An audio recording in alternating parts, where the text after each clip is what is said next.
안녕하세요. 요한계시록 3장을 보겠습니다. 3장 14절입니다. 계시록 3장 14절에서 22절까지입니다.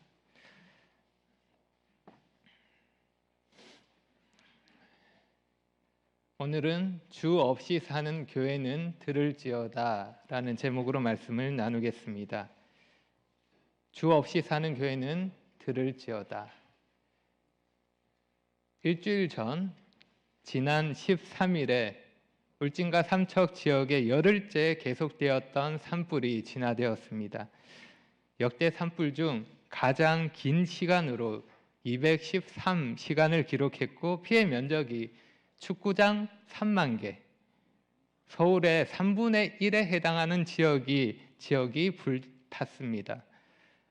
울진에서만 피해액이 1,300억이라고 합니다. 정확한 금액은 더 늘어날 거라고 합니다. 정부는 산불 피해를 입은 지역 삼척과 울진을 특별 재난 지역으로 선포했습니다.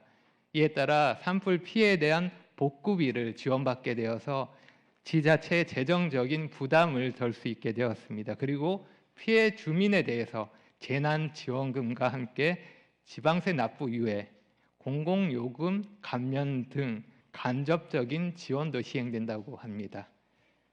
그런데 만약 이렇게 심각한 피해를 입은 지역에서 우리는 그런 도움 없어도 됩니다, 우리는 자체적으로 해결할 수 있습니다 라고 한다면 어떨까요? 우린 필요 없어요. 이 말이 무슨 말일까요?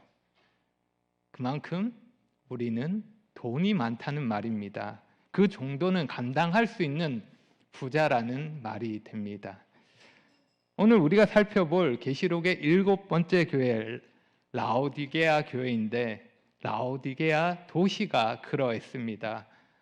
AD 60년에 큰 지진이 라오디게아와 그 주변 도시를 무너뜨렸습니다.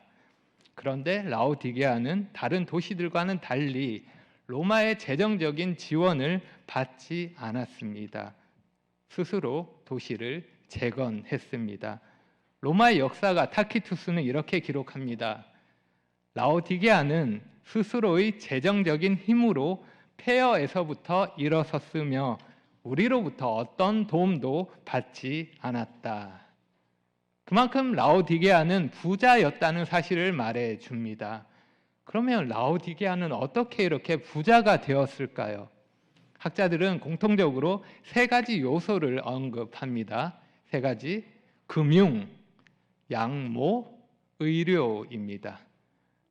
라오디게아는 이 3가지 중심지였습니다. 첫째, 금융. 소아시아 지역에 무역을 위한 중요한 도로가 2개 있습니다. 바다로 연결된 에베소로부터 시작해서 동쪽으로 이어지는 도로가 있습니다. 그리고 버가모에서부터 주요 도시들을 연결하는 그렇게 남쪽으로 이어지는 도로가 있습니다. 그리고 2 도로, 그 무역로가 만나는 지점에 라오디게아가 있습니다. 쉽게 말하면 가로 방향과 세로 방향의 도로가 만나는 곳이라 할 수 있습니다. 라오디게아는 이러한 지역적인 특징으로 돈이 많이 모이는 곳이었습니다. 부자들이 모여들었고 금융의 중심지가 되었습니다. 자연스럽게 은행이 발달했는데 로마의 정치인이자 철학자인 키케로가 남긴 글에 라오디게아에서 자신의 재정 증권을 돈으로 바꾸었다는 기록이 있습니다. 라오디게아는 지금의 뉴욕이나 홍콩처럼 금융의 중심지였던 것입니다. 그리고 둘째, 양모.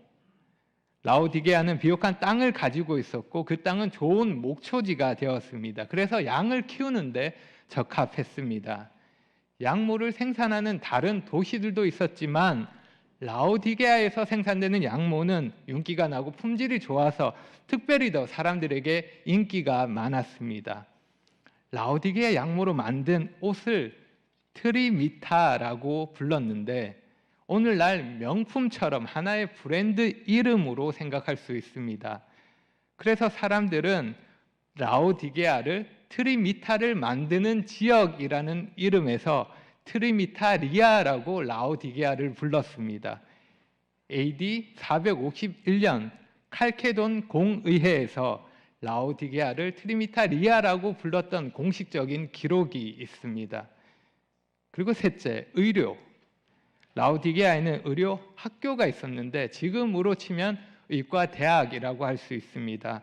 사람들이 의사로 훈련받기 위해서 멀리서부터 라오디게아로 왔습니다.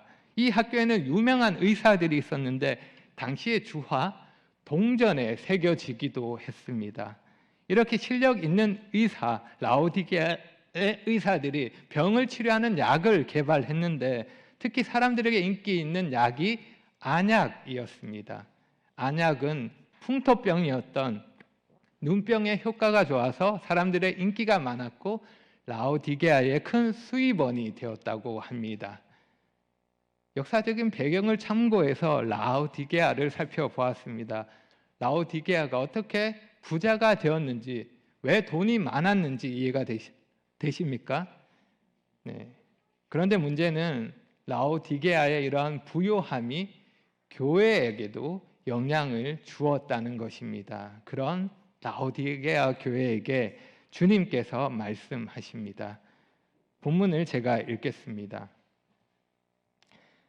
라오디게아 교회 사자에게 편지하라. 아멘이시오 충성되고 참된 증인이시오 하나님의 창조의 근본이신 이가 이르시되 내가 내 행위를 아노니 내가 차지도 아니하고 뜨겁지도 아니하도다. 내가 차든지 뜨겁든지 하기를 원하노라.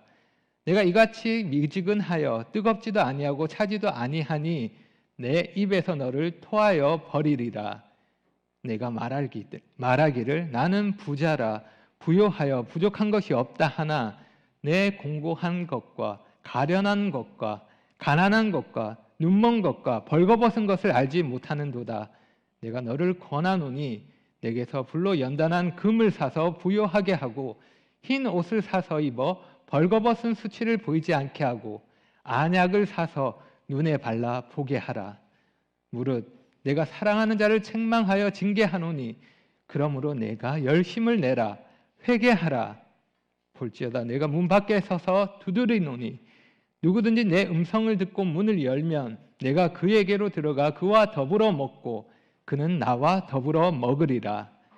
이기는 그에게는 내가 내 보좌에 함께 앉게 하여 주기를 내가 이기고 아버지 보좌에 함께 앉은 것과 같이 하리라. 귀 있는 자는 성령이 교회들에게 하시는 말씀을 들을지어다. 라오디게아 교회는 7 교회 중에 상태가 가장 안 좋은 교회라고 할 수 있습니다. 칭찬은 없고 책망이 있습니다. 이전까지 교회 중에 최악이 4대 교회였는데 라오디게아는 더 심각한 상태라 할 수 있습니다. 지난번에 제가 4대 교회에 대해서 말씀을 드리면서 칭찬이 없다고 말씀드렸는데 한 학생이 저에게 질문을 했습니다. 성경책에 있는 설명을 보니까 4대 교회가 칭찬이 있는 걸로 나와 있는데 어떻게 된 건지 질문을 한 겁니다. 훌륭하죠? 네. 학생이 했던 질문이니까 잠깐 보충 수업을 해야 될 것 같습니다. 네, 괜찮으시죠? 네, 주님이 7 교회에 하시는 말씀은 편지로서 모두 같은 형식을 가집니다. 편지를 받는 교회가 나오고 이어서 편지를 보내는 주님에 대한 묘사가 나옵니다. 그리고 이어서 칭찬이 나오고 책망이 나오고 명령과 약속에 대한 순서로 기록되어 있습니다. 그래서 형식으로 볼 때 주님에 대한 묘사와 책망 사이에 있는 것이 칭찬이라고 할 수 있습니다. 4대 교회에 하셨던 말씀, 그 옷을 더럽히지 않은 몇 사람이 주님과 함께 다니게 될 거라는 말씀은 칭찬보다는 약속으로 보는 것이 형식에 더 잘 어울립니다.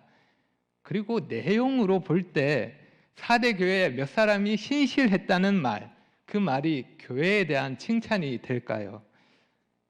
예를 들어 주님께서 우리 교회에게 이렇게 말씀하십니다. 유평교회를 보니까 신실하게 나를 따르는 사람 5명이 있구나. 이 말씀을 우리 교회에게 하셨다고 생각했을 때 이것이 교회에 대한 칭찬으로 생각될까요? 5명에게는 칭찬이 될 수 있겠지만 교회 전체에게는 아닐 거라고 생각합니다.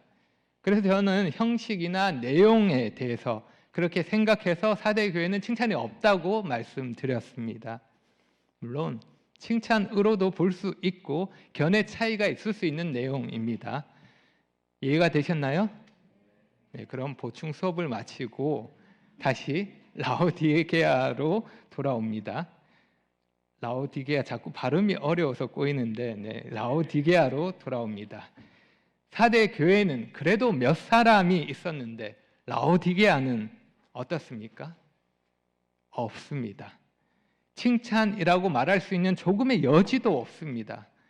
라오디게아는 정말 칭찬 없이 책망만을 받은 교회입니다. 무엇보다 이 교회에 하신 주님의 책망은 좀 충격적입니다. 주님이 이렇게 말씀하십니다. 내 입에서 너를 토하여 버리리라. 여러분, 다른 누군가가 나에게 이런 말을 하면 어떨 것 같습니까? 너 보니까 역겨워서 토가 나오려고 해. 너는 나를 구역질 나게 만들어. 아무리 상냥하고 친절하게 말한다 하더라도 이건 그냥 할 수 있는 말이 아닙니다. 그런데 주님은 라오디게아 교회에게 왜 이렇게 심한 책망을 했을까요? 너를 뱉어버리겠다고 말씀하셨을까요?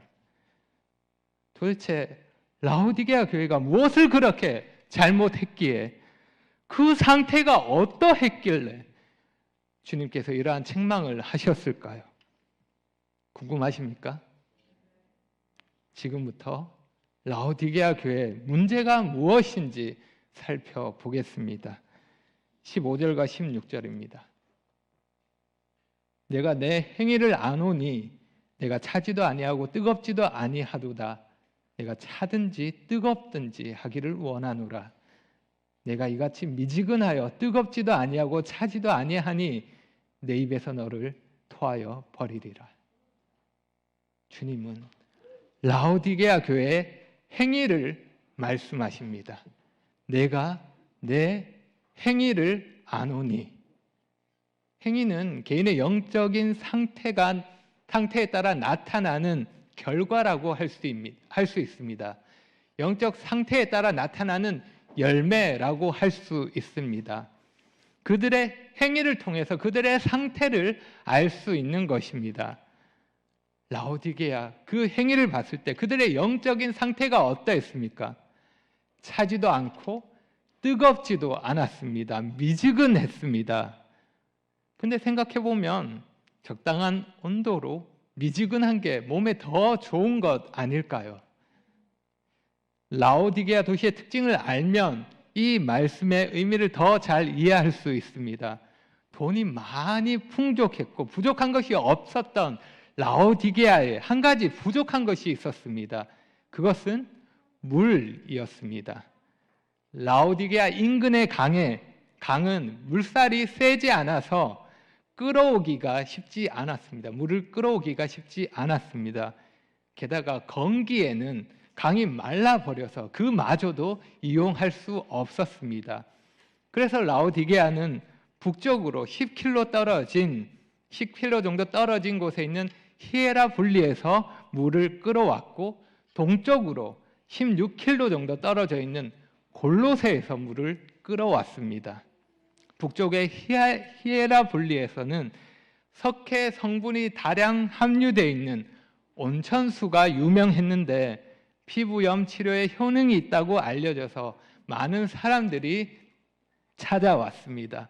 지금도 터키 이 지역에는 온천 관광지로 인기가 있습니다.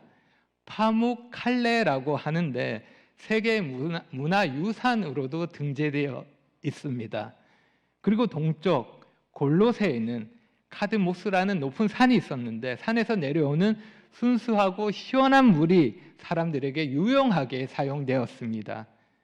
그런데 히에라볼리에 있었던 온천수와 골로새에 있었던 그 시원한 냉수가 라오디게아에 도달하면 어떻게 되었을까요?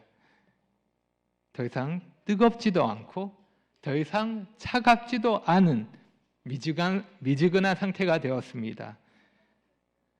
뜨겁지 않은 온천수는 더 이상 치료에 사용할 수 없었고 석회 성분이 있었기 때문에 사람이 마실 수도 없었습니다.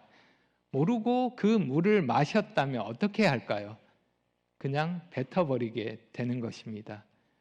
미지근하게 데워진 냉수도 그러합니다. 이것도 저것도 아닌 것입니다. 아주 무더운 여름에 따뜻하게 데워진 콜라 한 잔을 마시면 어떨까요? 시원하게 목으로 잘 넘어갈까요? 그냥 뱉어버리지 않을까요? 라오디게아 교회가 그러했다는 것입니다. 그들의 영적 상태는 뜨겁지도 않았고 차지도 않았고 미지근했습니다. 그리고 그들의 영적 상태는 그들의 행위로 나타났습니다. 그들은 교회로서 사명을 감당하지 못했고 주님께 무익했던 것입니다. 라오디게아 교회에 대한 주님의 평가가 이러합니다. 이 평가의 확실함은 주님에 대한 묘사에서 알 수 있습니다. 주님은 아멘이시오, 충성되고 참된 증인이십니다. 그래서 이 교회에 대한 주님의 평가는 틀림이 없는 것입니다. 한번 생각해 보십시오. 차라리 주님을 모른다고, 믿음이 없다고 하면 그런 줄 알고 이해를 하는데, 주님을 믿는다고 말하고 주님을 섬긴다고 말하고 교회에 나와서 예배를 드립니다. 그리스도인이라는 이름을 가지고 있습니다. 그런데 그 행위에서는 주님을 볼 수 없는 사람이 있습니다. 어떤 사람일까요? 정체를 알 수 없습니다. 저렇게 사는데 어떻게 믿는 사람이라고 할 수 있을까? 물음표가 생기는 겁니다. 그러한 모습을 보는 주님은 어떠하실까요? 그 가식적인 삶을, 그 가증스러운 행위를 견딜 수 없어 하십니다. 내 입에서 너를 토하여 버리리라. 무서운 말씀입니다. 여러분은 이 말씀이 여러분에게 어떻게 다가오십니까?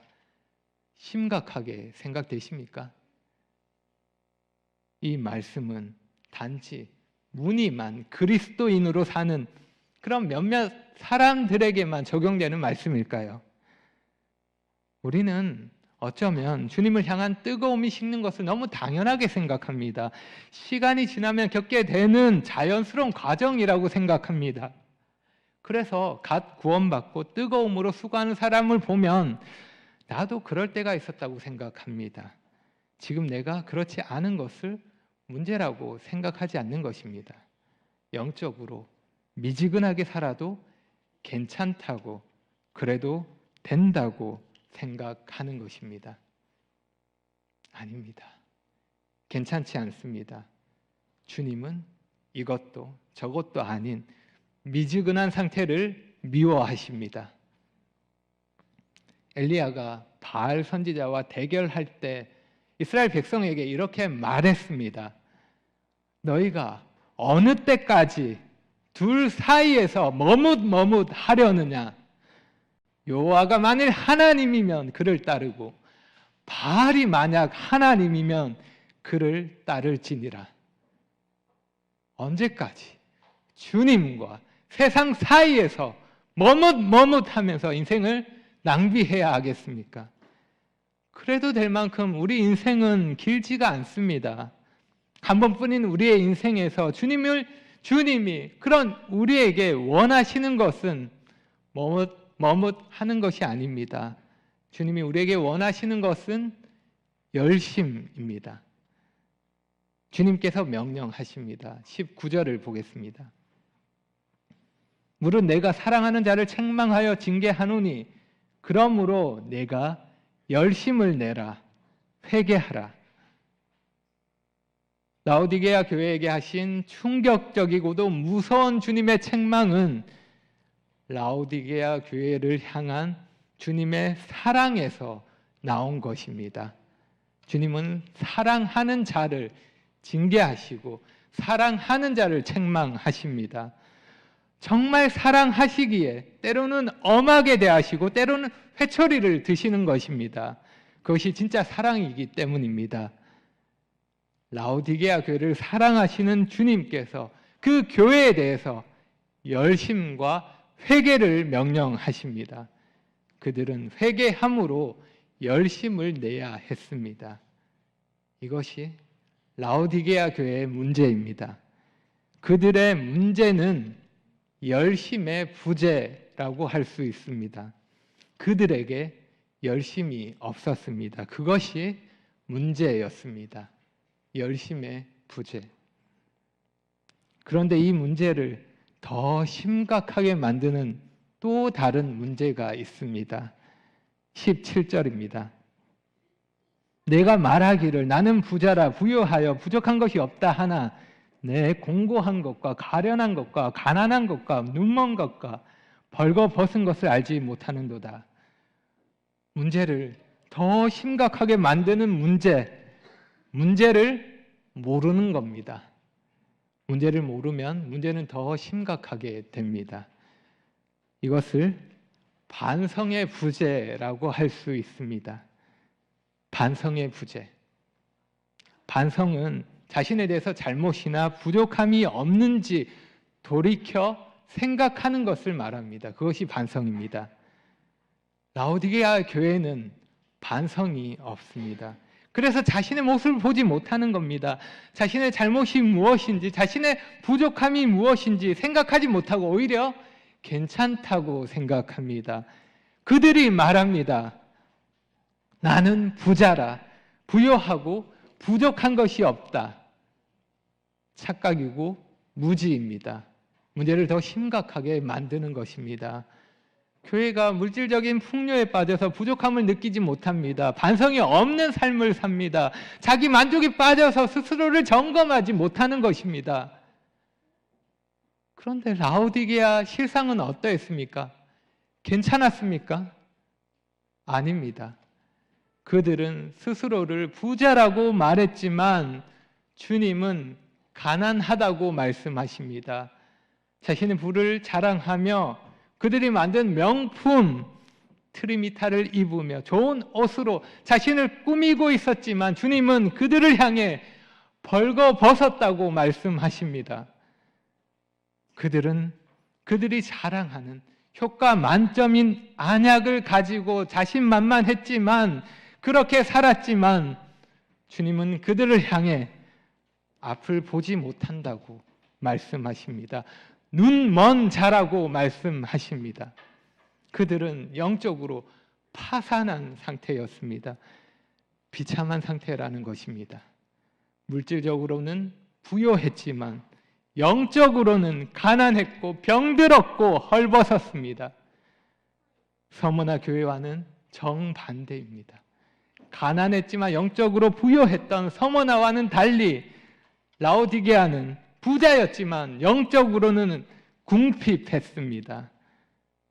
라오디게아는 자기 만족과 착각에 빠진 무지한 교회였습니다. 하지만 주님은 그들을 사랑하셔서 그 문제를 해결할 수 있도록 그 방법을 알려주십니다. 18절입니다. 내가 너를 권하노니 내게서 불러 연단한 금을 사서 부요하게 하고 흰 옷을 사서 입어 벌거벗은 수치를 보이지 않게 하고 안약을 사서 눈을 발라 보게 하라. 주님은 그들의 눈높이에 맞춰서 말씀하십니다. 내게서 사라. 그들이 잘했던 일입니다. 시장에 가서 상인들에게 필요를 사는 것, 돈을 주고 필요한 것을 사는 것처럼 주님에게 가서 정말 중요한 것을 사라고 말씀하십니다. 영적으로 좋은 모든 것들은 주님으로부터 옵니다. 우리에게 영원한 것을, 영원한 가치를 주실 수 있는 분은 주님밖에 없습니다. 정말 가치 있는 것을 주님에게서 얻으라고 말씀하십니다. 사람이 줄 수 없는 것, 돈으로 살 수 없는 것, 주님이 은혜로 주십니다. 그래서 여기서 주님이 사라고 하신 말씀의 의미는 실제로 내가 주님께 뭔가 드리고 그 대가로 뭔가를 받으라는 그런 뜻이 아닙니다. 이사야 말씀에서 생각할 수 있습니다. 오라 너희 모든 목마른 자들아 물로 나아오라. 돈 없는 자도 오라. 너희는 와서 사 먹되 돈 없이 값없이 와서 포도주와 젖을 사라. 주님의 이 부르심에 응답하는 자, 그래서 회개함으로 주님께 나오는 자에게 주님은 영원한 양식, 완전한 의로움을 거저 주십니다. 이처럼 주님이 주시는 영원한 것을 말씀에서 세 가지로 비유합니다. 불로 연단한 금, 흰 옷, 안약입니다. 라오디게아 교회에게 꼭 맞는 맞춤형 비유입니다. 그들의 영적인 가난과 그들의 영적인 벌거벗음과 그들의 영적인 눈먼 것을 주님께서 해결하십니다. 그들이 자신의 영적인 실상을 알고 주님께 돌이킨다면, 주님께로 간다면 문제는 해결될 것입니다. 주님의 말씀은 이와 같습니다. 더 이상 너희 자신을 의지하지 말고 내게로 돌아오라. 내게로 돌아오라. 주님은 하나님의 창조의 근본이십니다. 주님은 창조의 시작이시고 창조의 근원이십니다. 주님은 창조주로서 모든 만물을 다스리고 계십니다.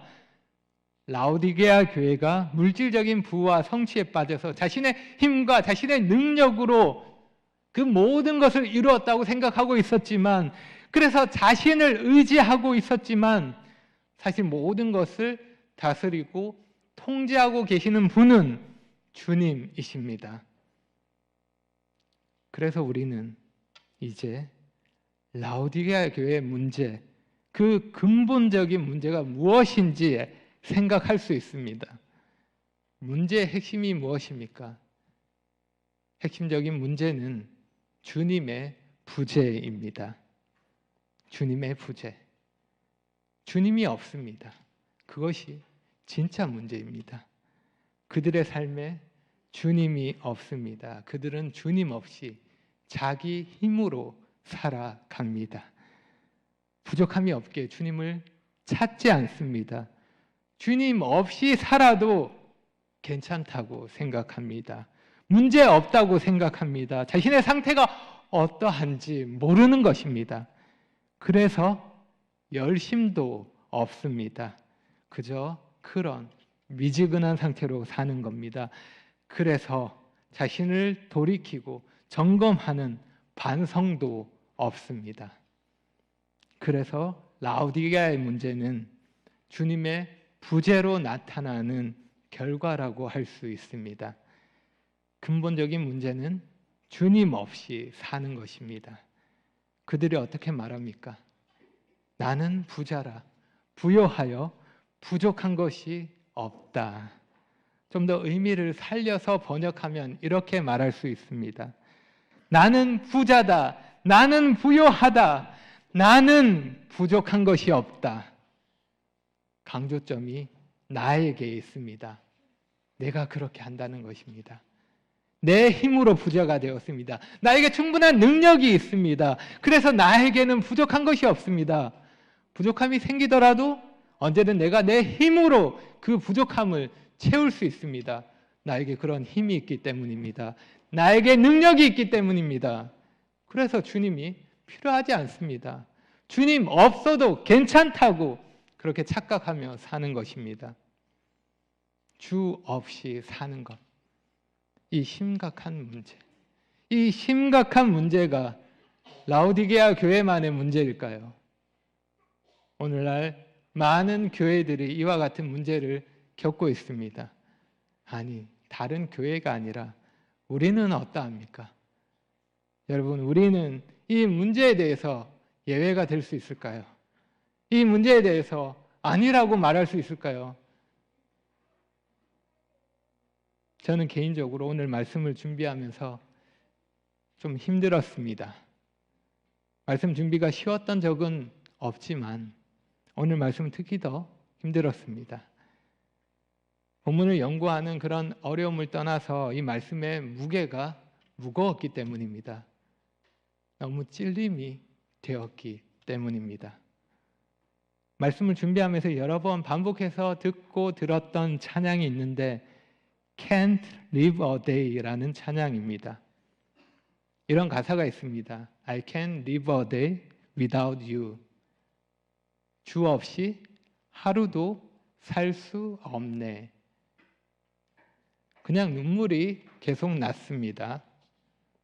나는 주 없이 하루도 살 수 없다고 그렇게 고백할 수 있을까? 내 삶에서 무엇을 보고 그렇게 말할 수 있을까? 내 뜻대로, 내 힘으로, 내가 가진 것으로 그렇게 살고 있는 것은 아닌가? 얼마나 주님을 의지하고 주님의 능력을 구하고 주님 없이는 안 된다고 그렇게 주님께 매달리고 있는지 질문하게 되는 것입니다. 그냥 풍요로운 세상에 빠져서 주님 없어도 아무 일 없는 것처럼 내 삶에서 주님을 찾지 않고 그렇게 살고 있는 것은 아닌지 스스로에게 질문하게 되는 것입니다. 나는 어떤 신앙으로 살고 있는가? 열심을 내고 있는가? 주님을 향해 뜨겁게 달려가고 있는가? 아니면 뒤를 돌아보고 안주하고 멈추려고 하고 있는가? 그냥 적당히 힘들지 않을 만큼 그렇게 살려고 하는 것은 아닌가? 여러분은 어떠십니까? 여러분은 괜찮으십니까? 주 없이 하루도 살 수 없으십니까? 네 라고 대답하기 어려울 때 우리에게 필요한 것은 단 하나입니다. 우리에게 필요한 것, 주님이 필요합니다. 20절 보겠습니다. 볼지어다 내가 문 밖에 서서 두드리노니 누구든지 내 음성을 듣고 문을 열면 내가 그에게로 들어가 그와 더불어 먹고 그는 나와 더불어 먹으리라. 내 삶의 빈자리를 채울 수 있는 것은 주님밖에 없습니다.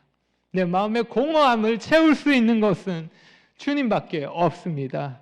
그 무엇으로도 그 누구도 채울 수 없는 자리를 주님께서 채울 수 있습니다. 그 자리는 누구도 대신할 수 없습니다. 무엇도 대신할 수 없습니다. 그래서 우리가 해야 할 일은 너무도 분명합니다. 주님의 음성을 듣고 문을 열어 드리는 것입니다. 주님께서 문을 두드리고 기다리고 계십니다. 누구든지 주님의 음성을 듣고 믿음으로 반응하면 회개함으로 주님께로 돌이키면 그렇게 내 삶에 주님을 초대한다면 주님께서 그와 함께 하십니다. 그는 주님과 함께 먹으며 주님의 은혜를 누리게 될 것입니다. 함께 먹는 것, 함께 식사하는 것, 그것은 삶을 공유하는 것입니다. 조금 더 설명을 드리면 고대 사회에서 식사는 그 사람의 가치를 보여주는 것입니다. 그래서 식사는 신분과 계급을 구분하는 역할을 합니다. 왕이 먹는 음식, 종이 먹는 음식 다릅니다. 같을 수 없습니다. 뿐만 아니라 왕은 절대로 종과 함께 음식을 먹지 않습니다. 함께 식사하지 않는 것입니다. 식사는 비슷한 사람끼리, 비슷한 수준끼리 하는 것입니다. 그런데 왕이신 주님은 어떻게 하셨습니까? 주님은 스스로를 낮추셨고 죄인인 우리와 함께 하십니다. 창조의 근본이신 주님께서 우리 삶에 들어오셨고 우리와 함께 하십니다. 우리와 더불어 먹으시며 우리와 함께 하시는 것입니다. 우리와 함께 하십니다. 이것이 얼마나 놀라운 은혜입니까? 다윗의 은혜로 왕의 식탁에서 왕과 함께 식사하게 된 무비보셋처럼 우리가 주님의 은혜로 주님과 함께 식사할 수 있는 자가, 주님과 함께 할 수 있는 자가 된 것입니다. 그래서 우리도 무비보셋과 같은 고백을 할 수 있습니다. 종이 무엇이기에 왕께서 죽은 개 같은 나를 돌아보시나이까? 이렇게 놀라운 은혜를 받았는데, 주님과 함께 할 수 있는 자가 되었는데, 그런데 삶에서 주님을 모른 척하고 살고 있다면, 주님 없이 여전히 내 삶의 주인이 나인 것처럼 살고 있다면, 나를 위해서, 나를 의지하면서 그렇게 나 중심으로 산다면 어찌 된 일입니까? 어떻게 그렇게 살 수 있습니까? 우리가 언제까지 주님을 문 밖에 세워두고 주님의 음성을 외면해야 할까요? 언제까지 그 말씀을 덮어두고 회개하기를 미루어야 할까요? 언제까지 이것도 저것도 아닌 상태로 세상과 주님을 사이에 두고 머뭇해야 할까요? 언제까지 그래야 할까요? 이제는 그만 결단해야 하지 않을까요? 여기 두 사람이 있습니다. 여러분은 이 두 사람 중에 한 사람이 될 수 있습니다. 어떤 사람이 될지 한번 생각해 보십시오. 두 사람 모두 같은 고백을 합니다. 부족한 것이 없다고 말합니다. 한 사람은 이렇게 말합니다. 나는 부자라 부요하여 부족한 것이 없다. 그리고 다른 한 사람은 이렇게 말합니다. 여호와는 나의 목자시니 내게 부족함이 없으리로다. 부족함이 없다는 같은 고백이지만 그 이유는 다릅니다. 여러분은 두 사람 중에 어떤 사람이 되기를 원하십니까? 스스로를 의지하고 물질적인 풍요로움으로 만족하는 사람이 되시겠습니까? 아니면 주님을 의지하고 주님의 돌보심과 주님의 인도하심으로 만족하는 사람이, 주님으로 만족하는 사람이 되시겠습니까? 다윗이 했던 고백처럼 여러분도 주님으로 만족하는 그런 사람이 되고 싶지 않으십니까? 그렇다면 내 삶에 반성의 부재가 생기지 않도록 나의 영적인 상태를 점검하시기 바랍니다. 내 삶에 열심의 부재가 생기지 않도록 회개하시기를 바랍니다. 그리고 무엇보다 주님의 부재가 생기지 않도록 나에게 주어진 삶의 모든 자리에 주님을 초대하시기 바랍니다.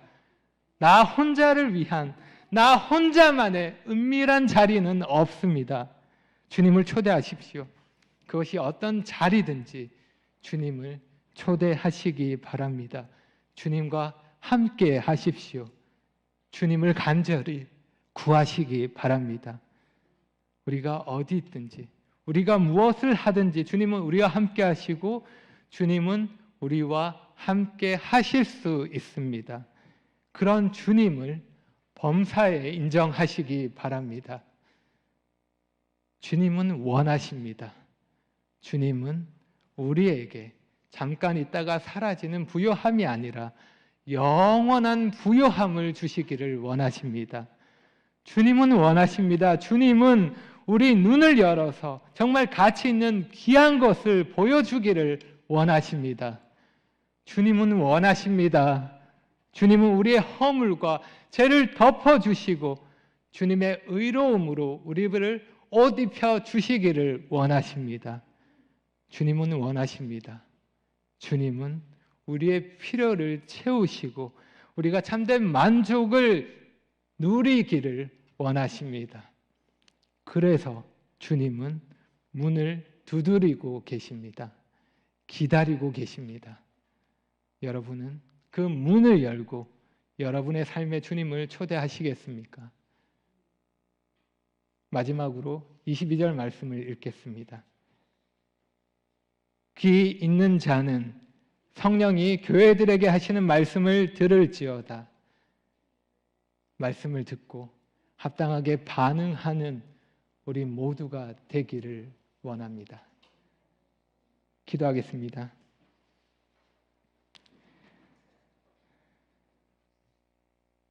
주님 감사합니다. 라오디게아 교회에게 하신 말씀으로 저희 자신을 돌아볼 수 있도록 말씀해 주셔서 감사합니다. 차지도 않고 뜨겁지도 않은 미지근한 상태를 주님은 미워하십니다. 회개하라고 열심을 내라고 명령하셨습니다. 주님, 저희가 주님의 말씀에 순종하기를 원합니다.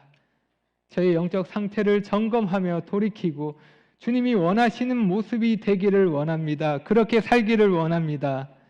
저희 삶의 모든 자리마다 주님께서 함께해 주시고 더욱 주님을 의지하고 주님을 붙들며 살 수 있도록 도와주십시오. 매 순간마다 주님의 함께하심을 구하고 주님의 함께하심을 경험할 수 있도록 도와주십시오. 세상이 아니라 물질적인 풍요가 아니라 주님으로 만족하고 주님으로 기뻐할 수 있도록 도와주십시오.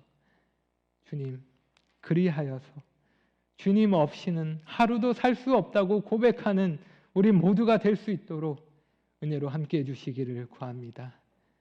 예수님의 이름으로 기도합니다. 아멘.